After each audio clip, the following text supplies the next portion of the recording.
Welcome, my dear friends, to the 30th class on the Bhagavad Gita. We are studying chapter 3, and in the last class, we studied from shlokas 27 to 32.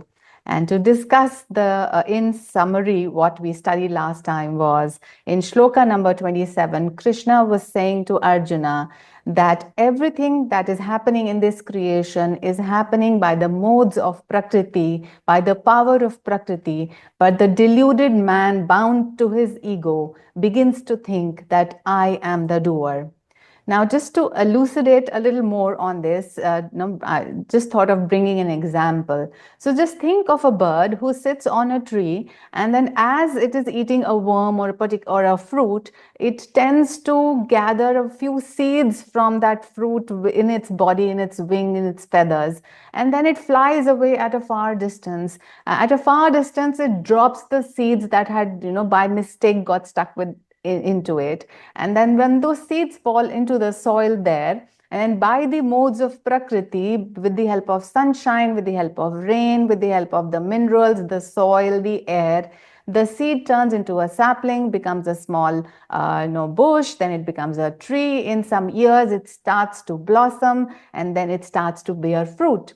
And then if we ask ourselves this question, okay, who did all of this? So we can say that Prakriti did all of this. It was because of the Prakriti which made the bird, which caused the dissipation of the seed, which caused the tree to grow and bear fruit.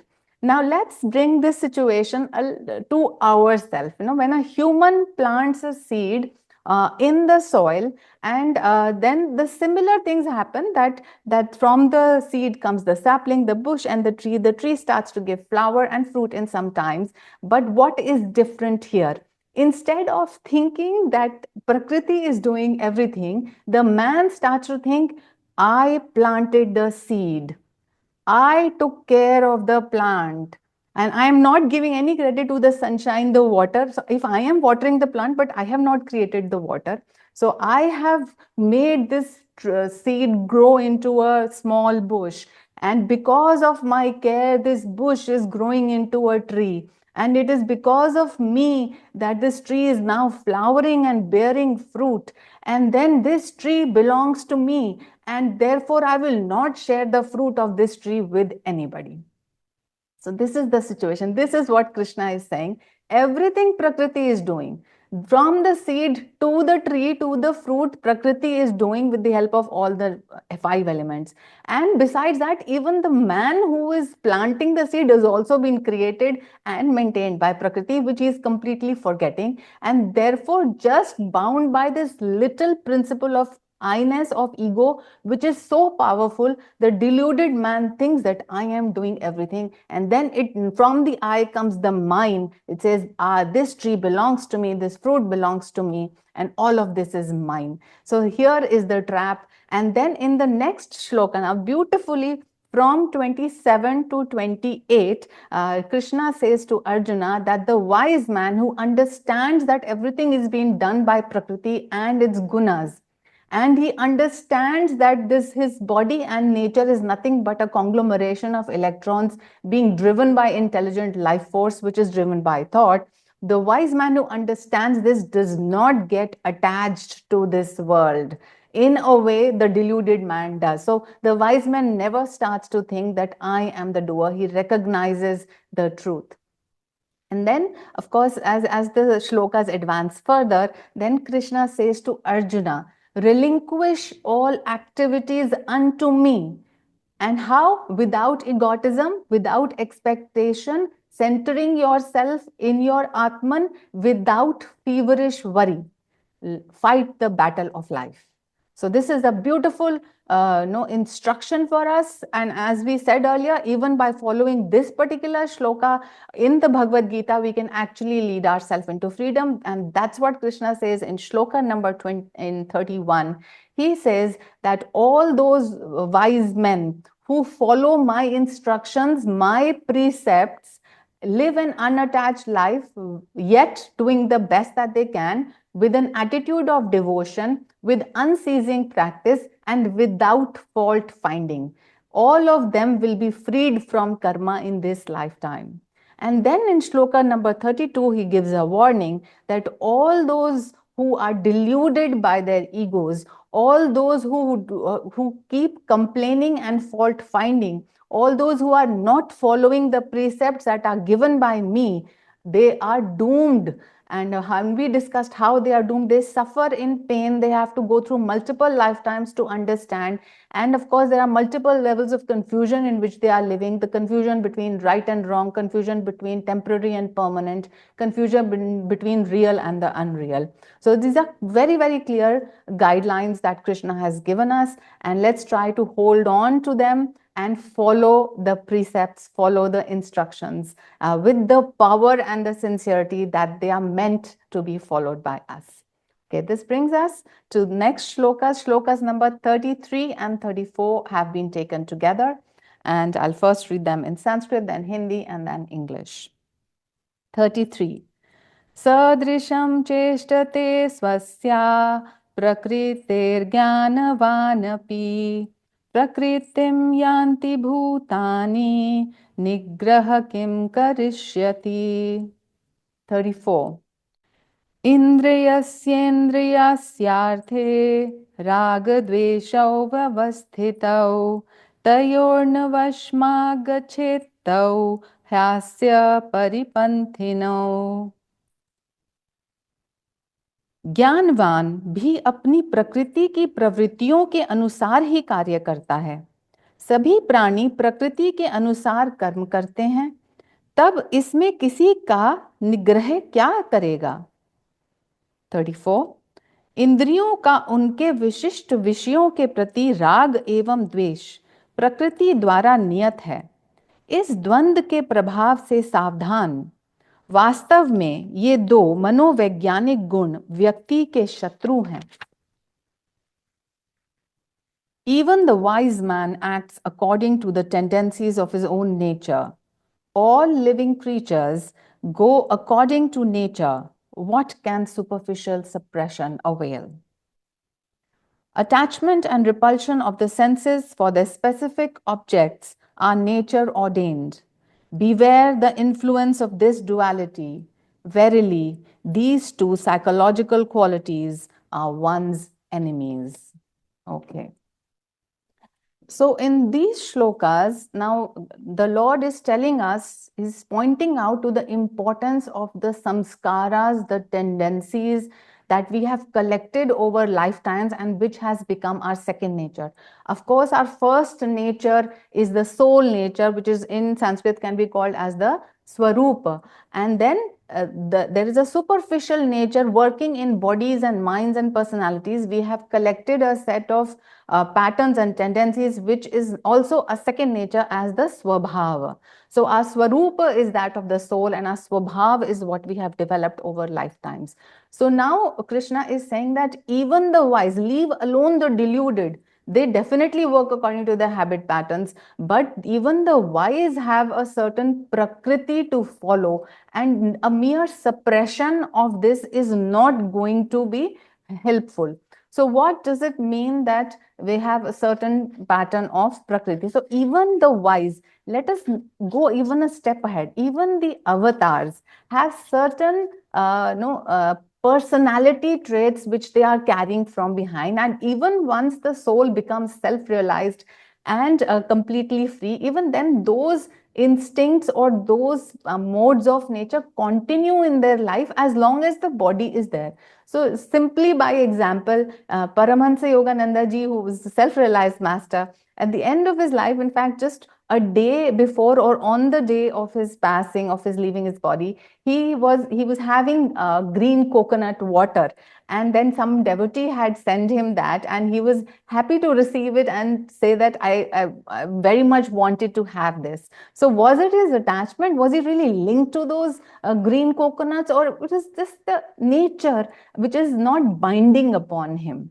And similarly, another story that I heard was he was very fond of having samosas, or called singaras in Bengali. So all these, he did have certain, simple prakritis that were not binding upon him. Similarly, Ramakrishna Paramahansa, it is said that he is also an avatar. He used to like jalebi. So even when they're self-realized, it's okay to have these little things when you are still in body, but you should be very careful that if they are binding upon you or not.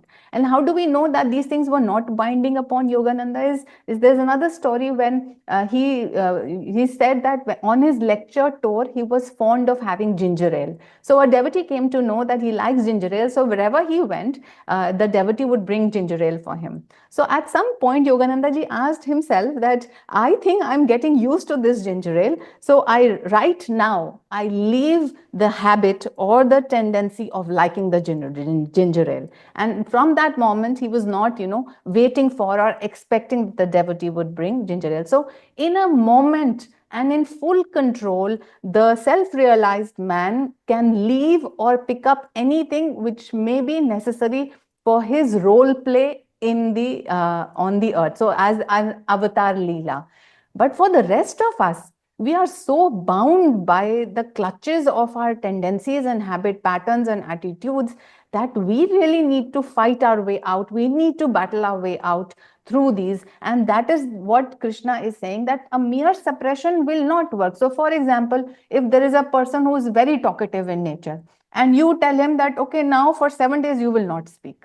So firstly, he will not be able to do such a thing. Secondly, if he is forced to do such a thing, he can go mentally crazy. Or when he opens his mouth after 7 days, he will continue speaking without a pause. Anything can happen. So this is because he has developed a particular kind of prakriti, and that is difficult to suppress. But however, this very same person, if asked to do in a graded and phased manner to control his speech, for let's say 2 hours in a day, or let's say half a day, and then 1 day, and then slowly progress over a lifetime to a longer period of silence, then this is not suppression, this is transmutation. And that is a favorable thing which is desired, but suppression is not possible and should not be tried and should not force anything on somebody's nature.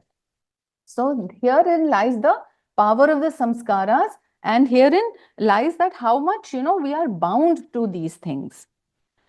Then Master talks about attachment and repulsion. So rag and dvesh, with likes and dislikes. He says, since attachment and repulsion to objects of the senses are a result of man's self-created karmic inclinations and are the cause of his bondage, these dual obstructions in the path to liberation must be removed, and man should be governed by wisdom. So basically, to all likes and dislikes, eventually we have to come to a point where we are reacting the same way, or we are not reacting to the objects and situations of the world. We are staying in the calm bliss of our own soul. So how do we come to that point of non-reactivity or equanimity under all circumstances? And of course, we know the technique of meditation, the grace of the Guru, devotion to God, service to others. All of these things help us to come to our own center, to stay in that state of equanimity, and then not be attached to our likes and dislikes. Why? Because Krishna is saying that they are your enemies. Why are they your enemies? If you continue to do what you like, but it is actually not the right thing for you to do, then you will be trapped by more and more karma, and you have to come back and receive the effects of that karma. In the same way, if there is something dharmic that you have to do, means something is your duty, but you are avoiding it, so you are doing a karma of omission, even then you will have to come and receive the effects of not doing the right action at the right time. So therefore, there is no point in encouraging yourself to go towards likes and dislikes, although the world today and the modern psychology would say you should indulge in what you like and you should avoid what gives you pain.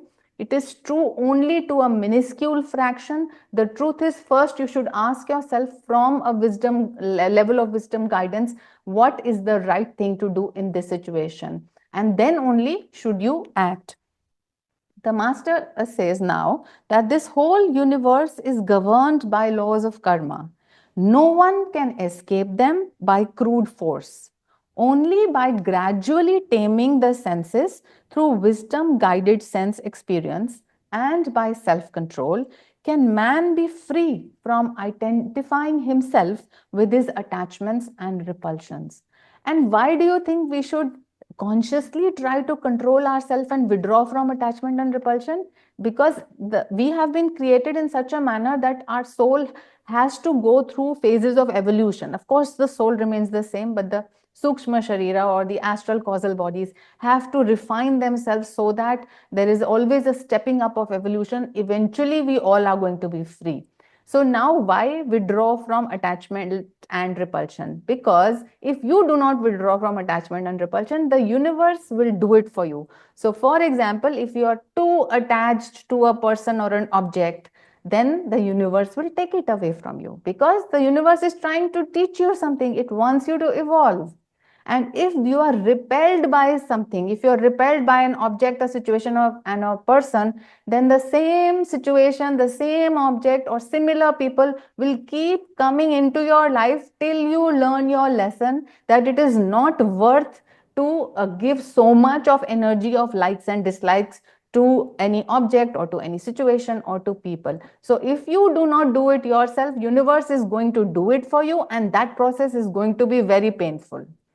We all have seen that. We have matured enough to understand that when the universe takes away something that you are attached with, how painful that can be.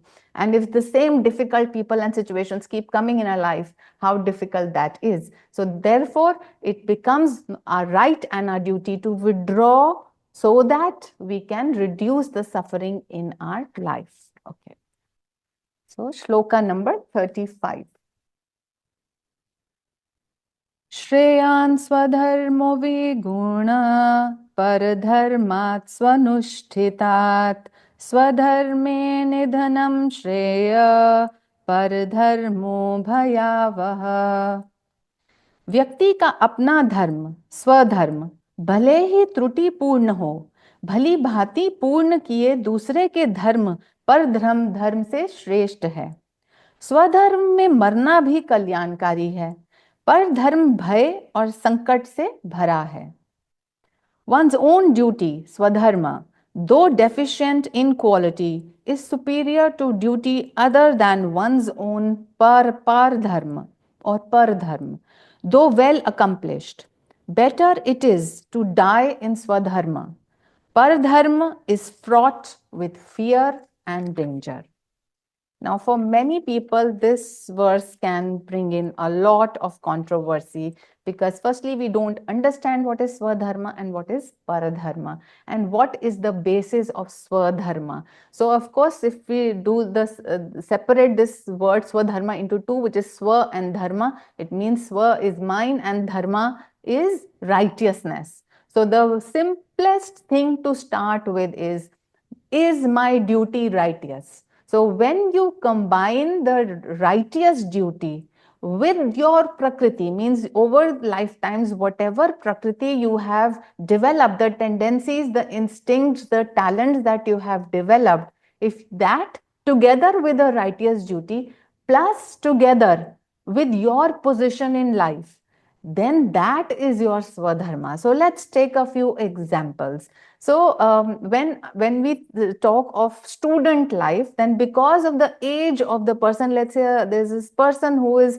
18 years old, and because of his position in life, because of his age, and because of his is in the brahmacharya mode according to the the definitions that are given in Hindu Shastras, the first 25 years is brahmacharya. So because he is in the student phase of life, therefore his dharma is going to be gaining knowledge.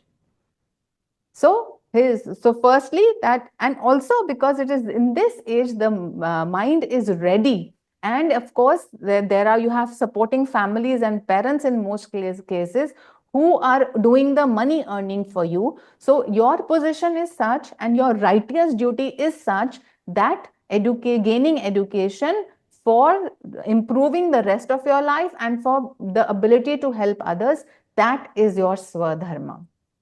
So another example. Now, if there is a Kshatriya, so a person who is a warrior class, who has developed the skill set of being a warrior, who has developed the attitudes of courage, of confidence, of facing fearlessly the army, who has developed and cultured his body to be so strong and solid like steel, a person who has fully developed himself like this, now he is in the Kshatriya state. So his position is that. So his dharma will be to protect others. So now what is happening? His position, his inclination, and his overall situation tells him that this is his swadharma. Now also let us, if we take the example of Arjuna, Arjuna was both a fighter as well as a householder. So then his swadharma also involves the other aspect. So similar for us, if we are in a particular position in a particular profession, then according to that nature of that profession and our own skill set, that is going to be our swadharma. Now if the Kshatriya now thinks, okay, now let me leave this and do some business. So firstly, his inclinations, his prakriti are not going to help him because he hasn't developed a calculative business mind. He hasn't studied or developed in him the ways to transaction. And also he is forgetting that it is a higher duty to protect others than to do just a simple business transaction. So therefore, he is unfit. If he starts to do some business, then he is not doing his swadharma, he is going into a pardharma, and that is not going to be the ideal situation. Now if we say that this Kshatriya says, okay, now let me leave my duty, and this is what Arjuna wants to say to Krishna, you are telling me that Gyan is everything and then you are telling me to fight, let me go into the cave and meditate. Now if the Kshatriya goes to the cave and starts to meditate, has he developed himself to meditate? He is not ready. Even sitting in the cave, in his mind, he will be fighting battles. He will be thinking of, how he can, how he would have imagined to take revenge on somebody. So because he has not developed that sattvic attitude, which he needs to settle the restlessness of his mind and to settle his dynamic nature, or to transmute it into the seeking of Brahman. Therefore, he is not ready. And therefore, even if he leaves his work as a soldier and then he goes to the cave, then also he is leaving his swadharma and doing a pardharma. If anybody does a pardharma, he is neither has the skill set and he cannot finish it to fruition. The problem is, by doing wrong pardharma, you will collect more and more karma, which will trap you more and more into more desires and then going into different alleys and missing out the point in life. And that is why Krishna has never advised any of the devotee through Arjuna to leave what they are doing and then go into the cave. No, he says, wherever you are, whatever you are doing, you can find the Atman, your own self, there itself, because the Atman is always there. So you don't have to leave what you are doing and do something else to find God. That's what Krishna is simply saying. He is saying, don't waste time, don't waste energy, don't waste intellect in just trying to figure out, changing trains all the time. You go to one station, you know your destination, but you keep on changing trains, you keep on changing tracks in life. You will neither reach where you wanted to reach, plus you are going to spend more money in buying so many tickets, plus you're going to spend all your physical energy also. You're going to get confused. It's easy to get lost and you will not reach your destination. Of course, everybody of us will reach our destination in time, in God. But we want to hurry up, isn't it? That's why are we studying this moksha shastras? We want to accelerate our journey towards freedom. And if we want to accelerate, we won't want to create more karma. And that is why it is important to do swadharma, because that becomes the shortest path then.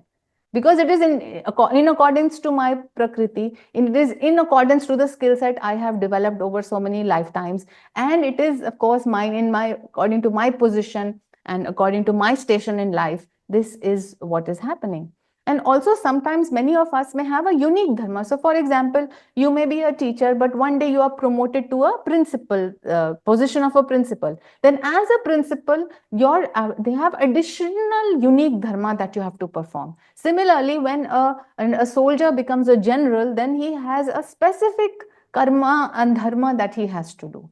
The same for a working mother, a working woman who also becomes a mother is also in the unique position where she has to take care of both the motherhood and as well as the job situation. So these are unique situations which all of us have in our lives. So we have to do all of that and we have to try to do it to our best. And this doesn't mean that you have to really sweat it out and feverish worries. Now let's go back to shloka number 30, where Krishna says, relinquish all activities unto me without egotism, without expectation, and without feverish worry. Fight the battle of life. So you are to do your swadharma and you are to do it to the best of your capability, but remembering this, God is the doer. To him belongs everything, including ourselves. And so without involving the I-ness, the me-ness, and the mine-ness, I will just do activity. And I will not only do activity, I will enjoy doing the activity in the moment because I'm not thinking too much of the future because that is not in my hand. The karam phala or the fruit of action is not in my hand. And here it is important to understand the importance of doing your own dharma. So again, a couple of more examples to help us understand. We took the student example and we said that it is the swadharma of the student to study. Now think like this, that if the student who knows that he must study because he has to do certain assignments, he has to complete certain exams to rise in his life, but then he is in his liking and disliking, he wants to just play video games. So let us assume that studying is his swadharma because it is his righteous work right now.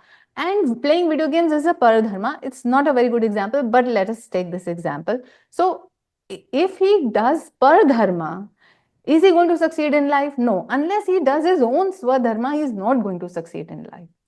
Therefore, it is important that we stick to that. Now, another example. Suppose there is a person in the army. Now, army has such a wide variety of people who work. Not only are there soldiers and generals and so many layers of hierarchy are there, but there are people who sew dresses for the army people. There are people who cook for the army people. So let us say there is a cook in the army and he is very good at his job and he's surrounded by people who come and eat at his place because he's working in the mess. So he sees that there are soldiers who have a lot of valor and confidence.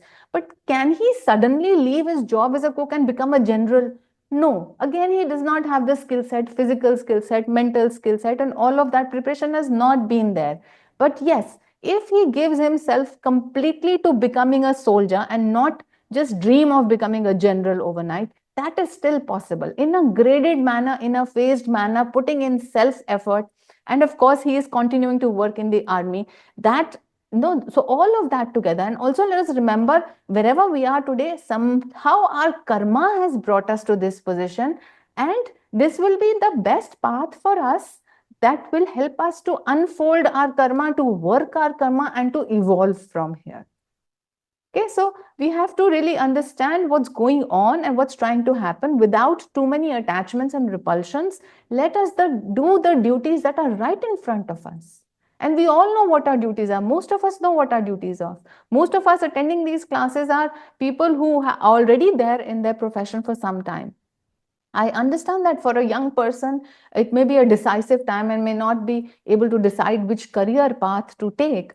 That is a different situation, and not understanding what Swadharma at that point is definitely understandable. But then what do we think here if we are confused about our duties? Now, Master will tell us what is the highest Swadharma. So let me read this from Master's writings. He says, the deeper meaning of this verse is that Swadharma is the spiritual duty necessary for realization of the self. So Swa means self with the capital S here, Atmic self. And Paradharma means opposite. That is a different from the self means towards the ego. So here again, completely the sense is changing. Not only are we talking of material duties, but we are talking of the highest spiritual duty. And the highest dharma of each soul is to go to self-realization. And therefore, all the activities that are taking you towards that self-realization are going to be a swadharma, and all the activities that keep you involved in your egoic nature, in your worldly nature, are going to be pardharma. So again, all of us who are in different professions, who are following different modes of life in different ways, we are in different stations of life, different positions in life, but there is one thing common. If we are meditating every day, we are doing a swadharma, because that is the common swadharma for everybody. And if we are only involved in our likes and dislikes, we are still partying, we are still just worried about gathering more money, we are gathering intellectual information, gathering data, involved in all political news and superficial religious activities and all of that, that is going to be pardharma, because that is going to keep us locked in the ego. So all those activities, especially meditation, that will unfold the nature of our soul, that is going to be our swadharma. And an additional thing, because I want to just come back to the career path thought, is that just that I heard a monk responding beautifully to this question that was asked to him. And he said that, how do you know if you're in the right career or not, whether you want to change? So firstly, remembering that our highest dharma is self-realization. In that background, what do you think? If you are in a particular job and if it is providing you with your needs, your responsibilities, you are able to fulfill those responsibilities, then point number one, it is good for you. Second point is that you are good in whatever you are doing. If you are in the teaching profession, and if you are a good teacher, if you're in engineering profession, you're a good engineer. If you're a creative arts person and you're good in your creativity, then that career path is okay for you. And thirdly, you enjoy doing whatever you are doing. So if all these criteria are met, and that means you are pretty much have selected a career path which is close to your swadharma, and instead of shifting careers, it is rather best to focus on your self-realization now. There has to come a level of contentment at the material level. Only then can you really culture all those activities which are going to take you towards real swadharma, which is self-realization. And this debate can continue, and we can have definitely different aspects and different ways people take this. But if we keep the self-realization as the pole star, then it is going to be easy to navigate through the rest of the choices that we make in life. Okay. Now, Master says this, and he says it with a kind of a strictness. He says, the Lord adjures the devotee that it is better to die trying to develop spiritually, even if results are not immediate or spectacular, than to follow the momentarily joyous life of the senses.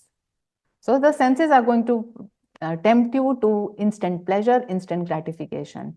But meditation is going to be difficult. But the joy that you will get out of meditation, the senses cannot even offer. So one has to therefore give that unceasing effort, give that devotion, and without fault finding has to continue to do what has been given in the scriptures. And then we shall be successful. He is a superior being, though he remain unheeded and unknown, who follows the simple virtues of life and the path of calm meditation that slowly but steadily unveils the soul, compared to one who pursues well performed, spectacular worldly duties catering to the senses, or who performs superficial religious rites. So, very good example he's giving us, that on the one hand there may be a person who has a spectacular glamorous life, but he is only involved in the senses. And on the other hand, you have a simpleton, but a simpleton is doing his daily duties, but he is following his Swadharma and trying to develop spiritually. So Master is saying that this simple person who is trying to advance spiritually and appears very sober on the outset is greater than the person who looks glamorous on the outset but is completely involved with his senses. Man should concentrate on the divine bliss of the soul and not on the ignorant perceptions of the senses. The neutralization in Kriya Yoga meditation of the good, bad, and activating qualities of nature harmonizes the natural attributes in man. He then manifests the true self beyond the entanglements of the threefold qualities and their attributes. Shloka number 36. So now, as always, Krishna says a lot of things, deep things, and then Arjuna or all of us, we come up with a question. So Arjun says, Arjun Uvach, Athkena prayuktoyam papam charati purusha anichannapi varshneya baladeva niyojita. Arjun ने कहा, हे वार्ष्णेय, मनुष्य अपनी इच्छा के विरुद्ध भी बुराई करने के लिए किससे उकसाया जाता है, मानो किसी शक्ति ने बलात् करवाया हो. Arjun said, O Varshnaya Krishna, by what is man impelled, even against his will, to perform evil, compelled, it seems, by force? So yes, I'm sure many of us are familiar with this situation, especially people who start to develop spiritually are all the more facing this kind of a situation. So what is being said here? It says, Arjuna is saying, even when I don't want to do evil things, then what is it that drives me? So for example, a master says, if there is a businessman who is trying to work his way out in dharmic ways, is doing business nicely, but then he has who has a circle of business people who are actually doing all the wrong things, but they are flourishing and they are making a lot of money, then this simple businessman is somehow tempted to go that way and do the wrong thing. Similarly, he says there may be a moralist who wants to stick to morals and ethical values, but is even against his wishes, he is somehow attracted towards his own old ways of sensuality, of sexuality, and he's helplessly being drawn on that side, although he has, wanted to control it. Another example is that there is an ascetic who wants, a tapasvi who wants to live, an isolated life and wants to give up all sensual pleasures. He's again somehow attracted towards good music, good arts, to beauty, to tastes, to fragrances, and so on. And then, of course, a yogi or meditator who is trying to control his senses, who's trying to do his meditations regularly. But then he suddenly finds that sometimes he is able to control his restlessness, but at other times his restlessness is so powerful that his consciousness is literally dragged down from its elevated states. So now this is an experience with all of us, and Arjuna puts up this question that how and why does this happen? And to explain this question, which Arjuna is saying, that why am I forced to commit an error even though I want to resist evil and I want to do the right thing in action and in words. So the simple answer to this that has been given is the power of habit. Now, we know that habit is a repetitive psychological phenomenon that gains control over our conscious mind. But let us remember that the habit has been instigated, has been implanted by us ourselves. And therefore, Guruji warns that even you should stop yourself from performing the first evil act itself, because a habit is only repetition. So if you can stop yourself from the first evil act, that is the best. But somehow if some bad activity has been started by you, then prevent yourself from repeating it, and thereby you can reduce the power of habit, and thereby you can unweed your brain from those habits. But once the habit pattern has been, it has created a groove, a kind of a groove in your brain, then even though you want to get out of that situation, the habit has its own power. Dronacharya is very, very powerful. We know Dronacharya represents the power of habit, that it is not going to be easy to kill him. And if you remember that who kills Dronacharya has to be tricked to be killed in the battle of Mahabharata. And he is tricked, and similarly we have to trick our own mind, in the sense we have to make friends with our subconscious and then gently take it away into another direction. Means the same energy that we are investing in one habit, if we want to undo that habit, we have to transmute and take that same energy into another direction. So actually we are, in a sense we are killing that habit, but habit has a good side as well. If you develop the habit of meditation, which is also a student of Dronacharya, because you have repeated that activity, then what will happen? What comes out of that is that calm inner intuition. So what are we to do here when we know that habit is such a powerful force? So the first and important thing is to recognize where our thoughts are going. Are they feeding our evil habits, or are they feeding our good habits? So we are to nurture good habits, and we are to prevent evil habits from forming and or gaining power. And that only each one of us can do individually, because all of us have different sets of habits. And all of us have to introspect within ourselves and see where is this Prakriti, the nature, clutching me through its gunas and its powers. And how can I set myself free? And each one of us has been given this power to, withdraw a little bit from our own habit patterns and to see what is happening, as Arjuna asks Krishna to bring him at the center of the battlefield. So if you are a maturing person, if you are a seeker who really wants to know, then you will not be afraid to come in the center of the battlefield. Means to introspect and see your own game, the battle happening in your mind, to see what the opposing forces are. It's only when you can see that the power of bad habits has started to control you, and now even when you want to do good, you are unable to do, only then will you start changing yourself. And Master says, whatever has been done can be undone. It was done by you, it will be undone by you. Okay. So Master says, even a devotee who is not easily influenced must guard against the unconscious creation of bad habits. If he has already been poisoned by a bad habit, he should cure himself by continuously using the antidote of good actions, good habits, and good company. Bad habits of past lives appear as strong moods and octopus-like inclinations, whose tentacles are strengthened by evil company and thoughtless actions. So thoughtless actions is a very important word, because most of our actions we are not putting our conscious mind into, we are not giving attention.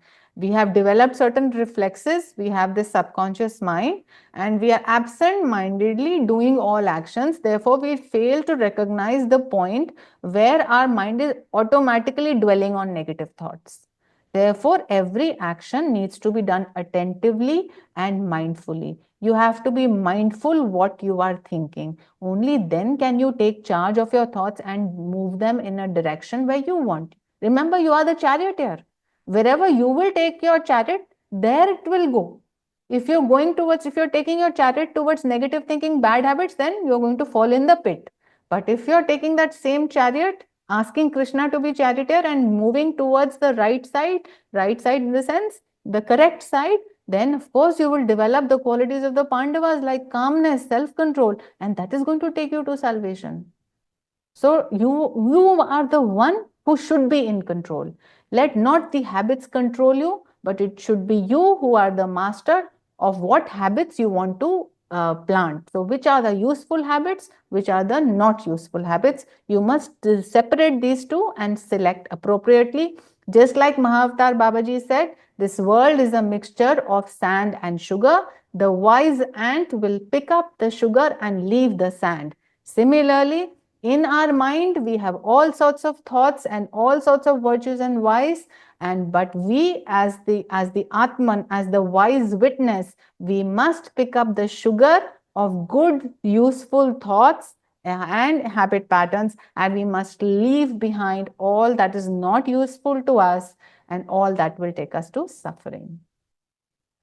Wrong tendencies, Master says, should be curtailed by seeking good company and practicing self-control. So sometimes on your own, it is difficult to practice self-control. But if you are in the midst of people who are very high energy people and who have practiced self-control in their lives and who have developed consciously created good habit patterns, just by being in that company, you will draw upon the magnetism that they have created for themselves. And in being in that magnetism, practicing self-control is going to become easy for you. Therefore, if you're unable to meditate on your own, go for group meditation. And group meditation helps not only the newcomer, it also helps the veteran meditator. Why? Because there is a common devotional energy involved.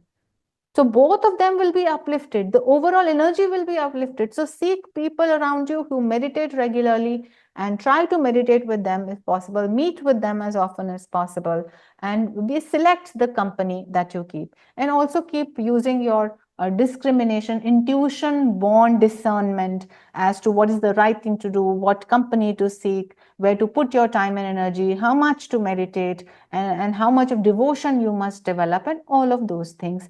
All that power, that wisdom is already within the soul. You can access it only if you go inwards with meditation. The more you are engaged with the outward world, the lesser you can follow your swadharma, which is your duty and journey towards self-realization. Shloka number 37.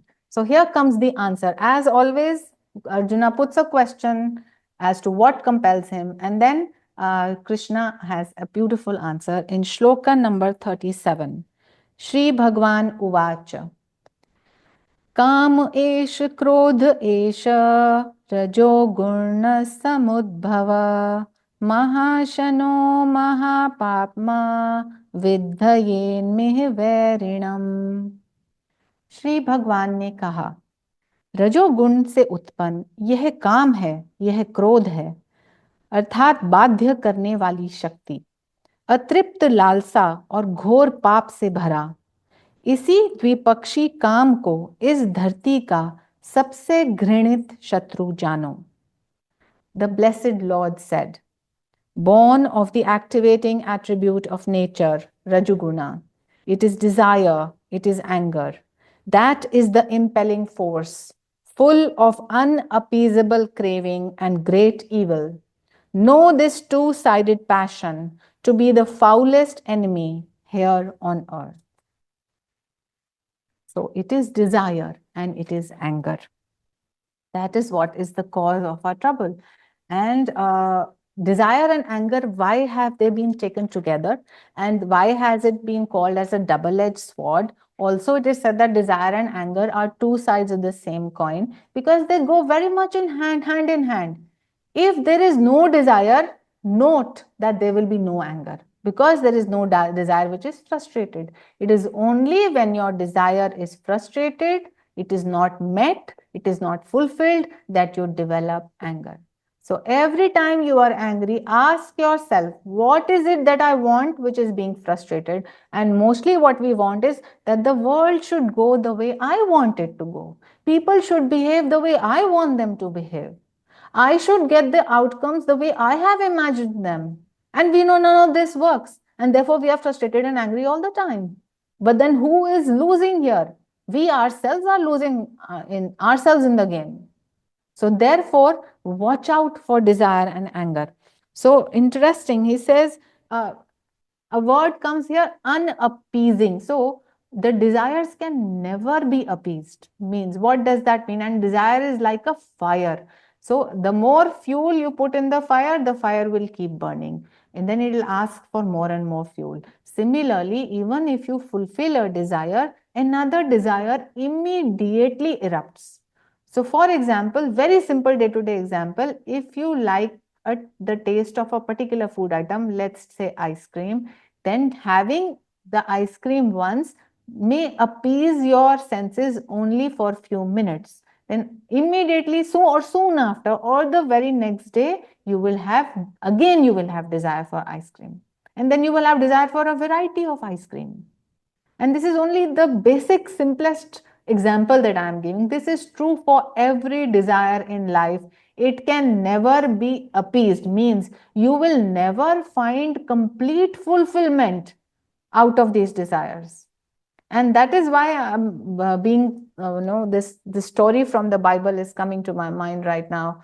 The story in Samaria where Jesus goes and is sitting by a well. He has sent his disciples to get food from somewhere, and he's sitting by a well and he's waiting for this lady who comes with a pail and is wanting to fill the pail with water. And when Jesus asks her that if she will give him some water, and she's conscious because she's from Samaria, basically a lower class, and she says, will you have this water? And he says yes. And then he says, the water that you drink from this well, this will quench your thirst only for a while, but the water that I have to offer you, that will quench your thirst for eternity and infinity, means forever. So that is the nature of desire, that it does quench our thirst for a moment only. You buy the best of things in the world. You have the best of the house in the world. Your dream house you have just bought.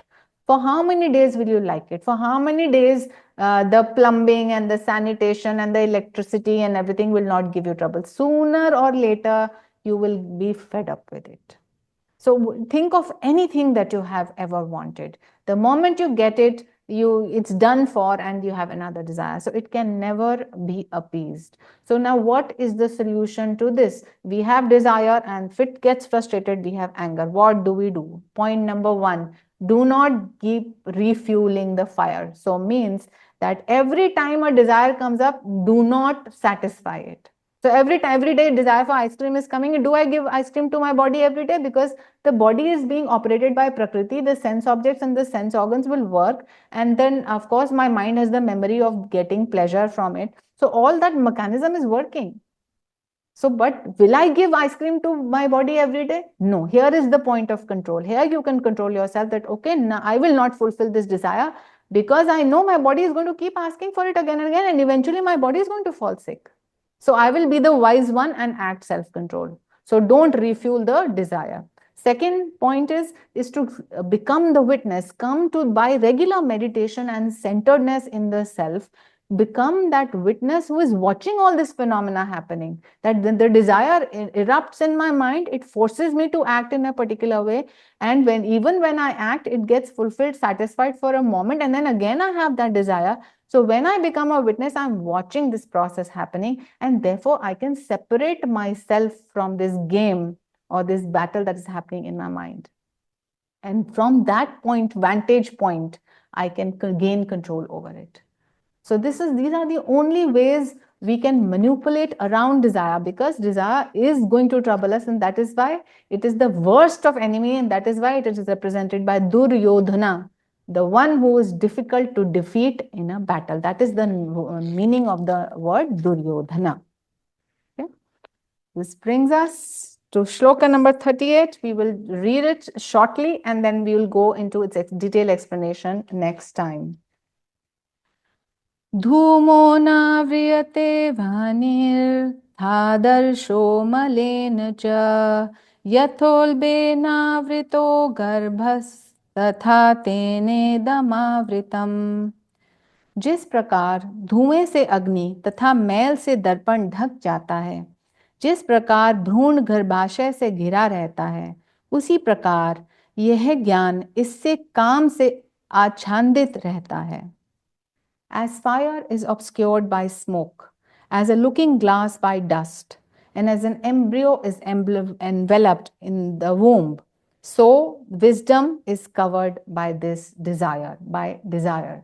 So what is being said here is that this desire is such, it causes the veiling of truth from us, and depending on the nature of desire, from which guna it is coming, and depending on the actions that you have performed to fulfill these desires, you have developed, you're predominant in a particular guna. So you may be predominantly a sattvic person who has sattvic desires and sattvic actions. You may be a rajasic person who has rajasic desires and rajasic actions, or you may be completely tamasic with tamasic desires and actions supporting that tamasic desire. So what will happen? If you are a sattvic person, then for you, delusion is like the smoke covering the fire. When there is smoke around the fire, the illumination of the fire is hidden. But just if a nice breeze blows, the smoke can be blown away. So for the sattvic person, it is easy to reach to the fire by blowing away the smoke and by using the breeze of discrimination.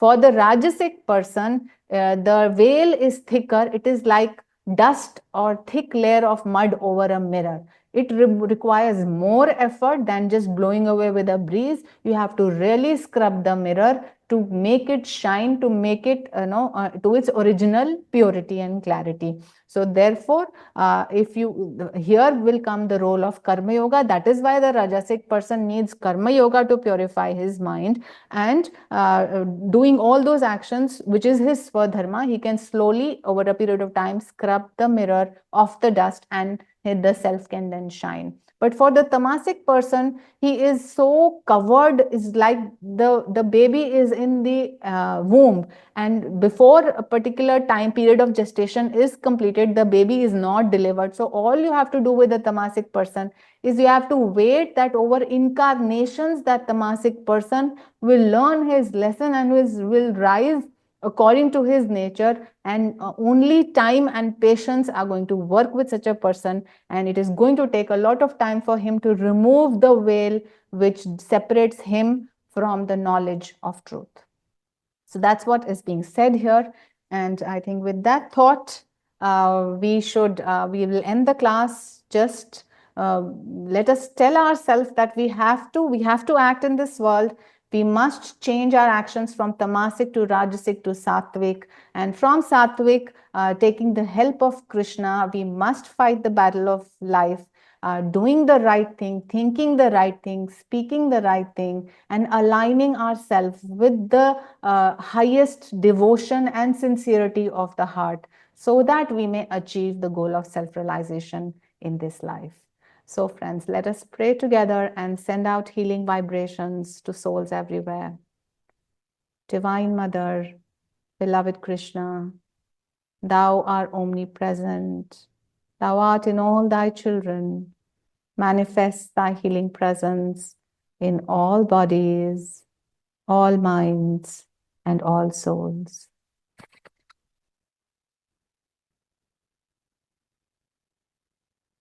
Om. Om.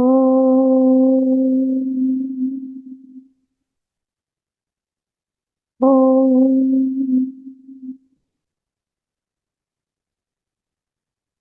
Divine Mother, great Gurus, beloved Krishna, may thy love shine forever on the sanctuary of our devotion, and may we be able to awaken thy love in all hearts. Om Shanti, Shanti, Shanti.